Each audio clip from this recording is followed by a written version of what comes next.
Hello friends, in this video lecture we will discuss about male gamete, that is also known as sperm or spermatozoon. Spermatozoon is singular, its plural is spermatozoa. So what is spermatozoa?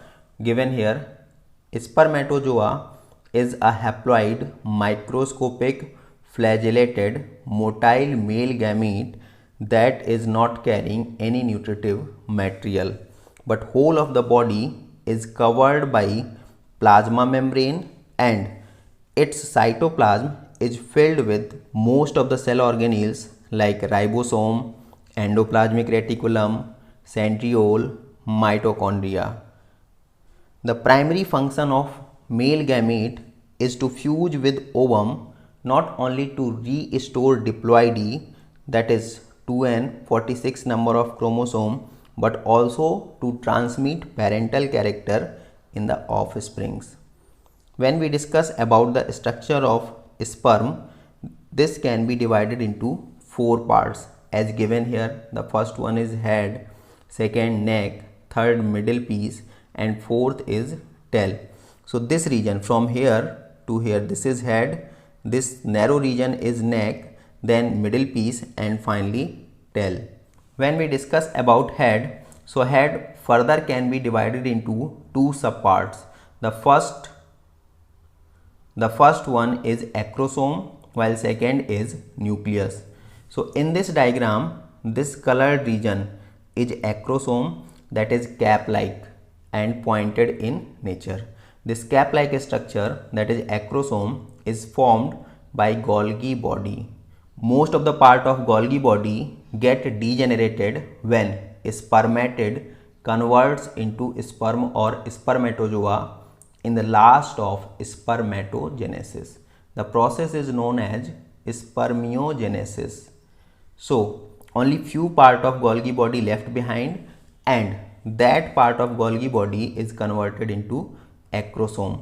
This acrosome is filled with lytic enzyme, and this lytic enzyme used by sperm when sperm comes in contact with ovum to penetrate their cell membrane. Second part is nucleus. So nucleus is basically filled with two substances, DNA and basic proteins, which are associated with DNA. RNA, nucleolus, and acidic protein, these degenerated or disintegrated at the time of spermiogenesis. Again, what is spermiogenesis? This is conversion of spermatid, that is non-motile structure, into motile flagellated sperm. Second is neck region. So in diagram, this portion is neck. As given here, neck is the smallest part of sperm or male gamete, and this carries two centriole. So this is first and this is second centriole. The first centriole, also known as anterior or proximal centriole, because of its proximity with nucleus, means this is very close to nucleus, that's why known as proximal. The second is away, that's why distal. The proximal centriole helps in spindle formation. When there is fusion of male and female gamete along with nucleus, this first centriole, that is proximal centriole, also entered inside egg. At that time, there is involvement of this centriole in spindle formation. After fertilization, when zygote start to divide, that division is known as embryonic mitosis or cleavage. At that time, there is direct participation of proximal centriole, while the second centriole, that is posterior or distal, this forms basal body. Distal centriole involved in formation of basal body. What is basal body? So basal body, as the name suggests, these are the basic structures from where cilia or flagella is getting originated. So basal body is actually modified centriole, and this gives rise to cilia or flagella. Cilia or flagella, its internal proteinaceous component is also known as exonyme, that is internally carrying 9 plus 2 arrangement. When we see anatomically the structure of centriole, internally this have organization like 9 plus O, while in cilia and flagella the internal organization is 9 plus 2, that is related with chapter cell. Now the third one is middle piece. So middle piece as given here after neck and before tail, this region is middle piece, that is internally filled with spirally arranged mitochondria. So this spirally arranged mitochondria is also known here as Nebenkern. So this point is very important.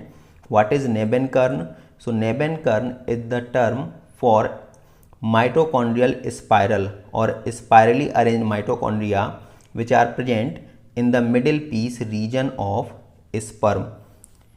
Mitochondria, as we know, is known as powerhouse of the cell. So same here, they also known as powerhouse of the sperm because they are the site of ATP synthesis. The fourth region is tail or flagellum. This is the longest tapering part.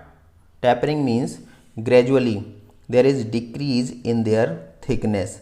So flagellum is longest tapering part that provides forward push to sperm when sperm moving inside the female reproductive tract in search of ovum.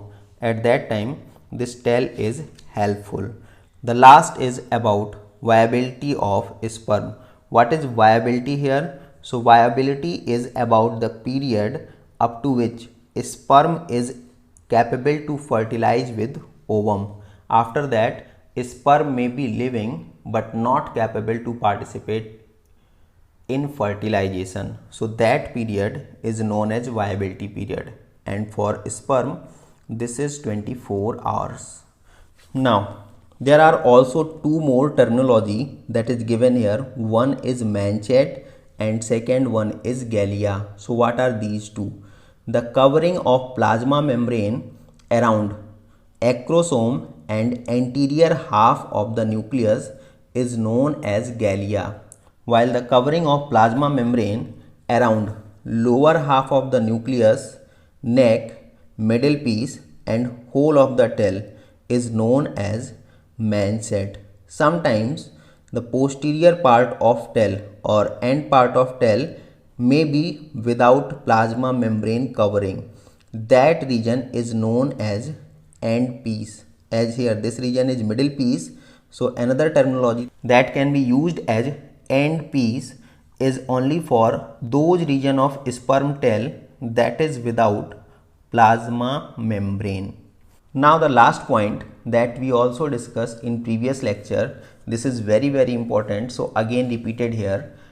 200 to 300 million sperms are getting released along with seminal plasma per coitus. What is coitus? So coitus is sexual intercourse or act of mating, we can say. This also known as copulation. In this process, male injected their external genitalia in female external genitalia.